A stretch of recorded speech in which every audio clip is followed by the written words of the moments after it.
The day my family threw me out of the company was supposed to be the worst day of my life. Instead, it became the day everything changed. My name is Noah Bennett, and for most of my life, I was invisible. Not literally, of course. People saw me. They just never noticed me, especially my family. My father built Bennett Construction from a small, local business into one of the largest commercial contracting companies in the state. Growing up, I constantly heard stories about hard work, sacrifice, and success. Unfortunately, none of those stories ever seemed to apply to me. My older brother, Mason, was the golden child. At 32, he was already a vice president in the company. My sister, Claire, handled public relations and was constantly featured in business magazines. Family dinners felt less like gatherings and more like award ceremonies celebrating their accomplishments. I was always the afterthought, the son nobody quite knew what to do with. When I graduated from college, I joined the company as a junior project coordinator. I worked long hours. I learned every department. I volunteered for difficult assignments. Yet no matter what I accomplished, it was never enough. If a project succeeded, Mason received the credit. If something went wrong, somehow I received the blame. At first I thought I was imagining it. Then I stopped lying to myself. My family simply didn't respect me. For years I tolerated it. I told myself things would improve. They never did. The breaking point came on a rainy Thursday morning. I had just finished presenting a proposal that could save the company millions of dollars in material costs. The executive board sat around a large conference table. My father occupied the seat at the head. Mason sat beside him. Claire reviewed notes on her tablet. I spent nearly 40 minutes explaining the strategy. Every number was supported by research. Every risk had been analyzed. When I finished, silence filled the room. Then Mason laughed. Actually laughed. "That's your big idea?" Several executives exchanged uncomfortable glances. I felt my jaw tighten. "Do you see an issue with the proposal?" "Oh, I see several." He didn't elaborate. He didn't need to. The goal wasn't discussion. The goal was humiliation. My father folded his hands. "Noah." I already recognized the tone. It was the same tone he used whenever he planned to dismiss something I cared about. "Yes? I think you've reached your limit here." The room became very still. "What does that mean?" "It means this company isn't the right fit for you." For a moment, I genuinely thought I had misunderstood him. Then Claire spoke. "We've all discussed it." My stomach sank. "All discussed it." "Without me." "Again?" My father nodded. "We believe it's time for you to move on." I stared at him. "Move on? After 11 years? After thousands of hours? After sacrificing weekends, vacations, and relationships to help build the company? You want me to leave?" "It's for the best." Mason leaned back comfortably. "You'll thank us someday." The arrogance in his voice nearly made me laugh. Instead, I stood. Nobody stopped me.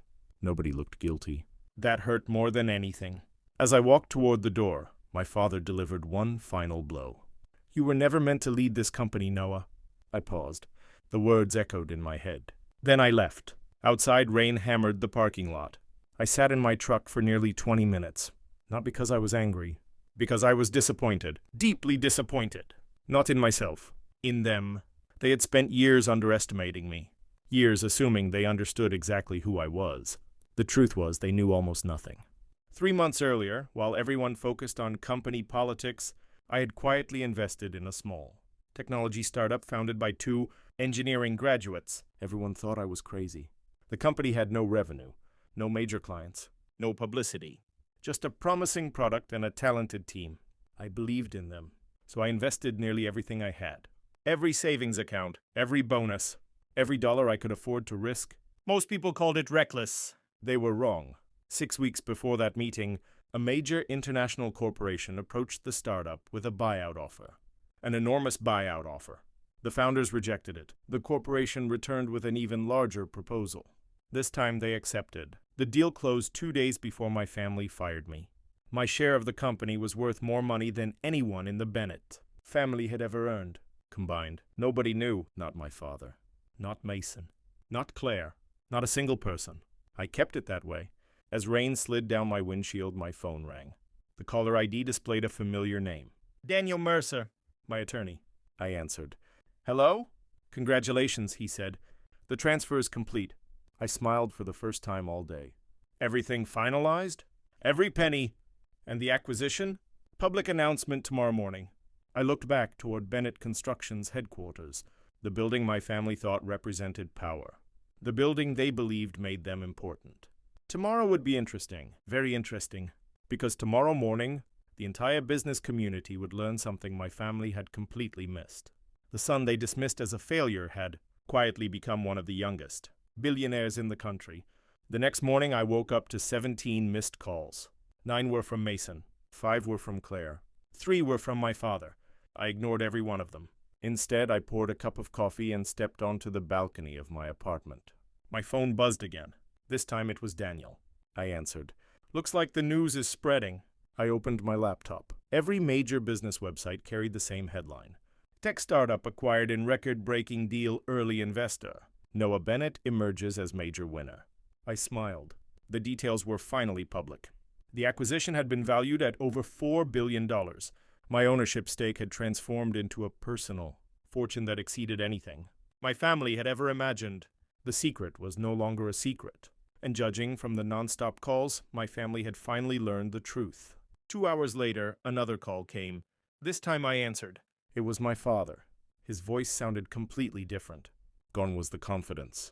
Gone was the authority. Can we talk? I looked out across the city skyline. About what? A long silence followed. About yesterday. There isn't much to discuss. Please. For the first time in my life, my father sounded uncertain. I agreed to meet. Not because I owed him anything. Because I wanted closure. 3 hours later, I walked into a private dining room at a downtown restaurant. My father was already there. So were Mason and Claire. The atmosphere felt awkward. Nobody seemed to know where to begin. Eventually, Mason spoke. You should have told us. I almost laughed. Told you what? About the investment. Why? His mouth opened, then closed again. He didn't have an answer. Because there wasn't one. For years, none of them had shown interest in my ideas. They had already decided who I was. A failure doesn't deserve explanations. A failure doesn't deserve curiosity. At least that's what they believed. Claire looked down at the table. We didn't know? No, I said calmly. You didn't bother to know. The words landed harder than I intended. But they were true. My father stared at his hands. I made mistakes. That caught my attention. In my entire life, I had never heard him say those words. Not once. He continued. When you were younger, I thought pushing you would make you stronger. I listened quietly. Then somewhere along the way, I stopped seeing you. The room fell silent.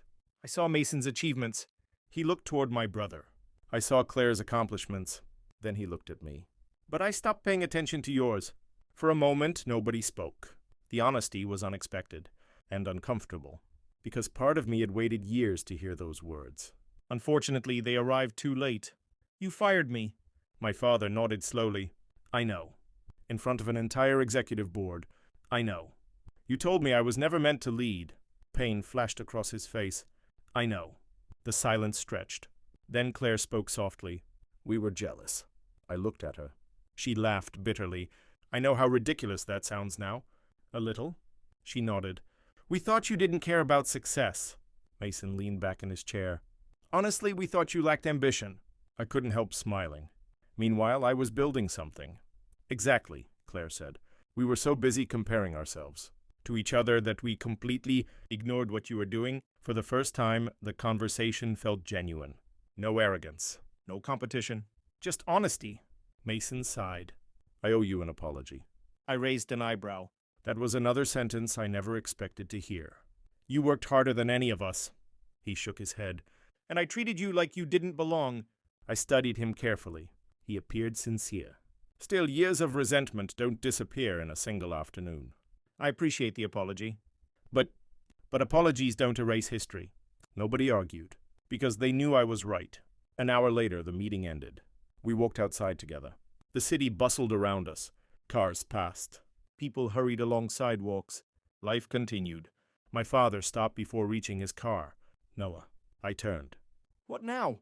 He hesitated. Then asked the question everyone had been avoiding. Can we fix this? I thought about everything that had happened. The years of criticism, the dismissal, the assumptions, the humiliation. Then I thought about something else. The future. Holding on to anger would be easy. Moving forward would be harder. But harder didn't always mean wrong. You can't fix the past. My father nodded. I know. But you can do better in the future. For the first time that day, a small smile appeared on his face. It wasn't a victory. It wasn't forgiveness. It was simply a beginning. Over the following months, my life changed dramatically. The acquisition opened doors I never imagined. Investors approached me with opportunities. Entrepreneurs requested meetings. Business leaders suddenly wanted my opinion. Ironically, many of the same people who once ignored me now wanted my attention. I learned an important lesson. Success doesn't change who you are. It changes how other people see you. The challenge is remembering who you were before they started looking. As for my family, things improved slowly. Very slowly. Trust takes years to build and seconds to break. There were difficult conversations, awkward holidays, painful memories, but there was also progress. For the first time, they listened when I spoke. For the first time, they respected my decisions. For the first time, they saw me. Not as the disappointing son. Not as the forgotten brother. Not as the family underachiever. Just Noah. And surprisingly, that meant more to me than the money ever could. A year later, I received an invitation to Bennett Construction's annual leadership conference. The company had changed. My father had changed. Even Mason had changed. At the end of the event, my father stepped onto the stage. Hundreds of employees watched. He looked toward me. Then he said something I never expected to hear. The smartest investment our family ever made wasn't in real estate, equipment, or contracts. The room became quiet. It was believing in people. His eyes met mine. And the biggest mistake I ever made was failing to believe in my own son. For several seconds, nobody moved. Then the audience applauded. I stood there stunned, not because of the recognition, not because of the applause, but because after all those years, I finally understood something. Success isn't proving people wrong. Success is becoming the person you were always capable of being, regardless of whether anyone believed in you. And that was something no amount of money could ever buy.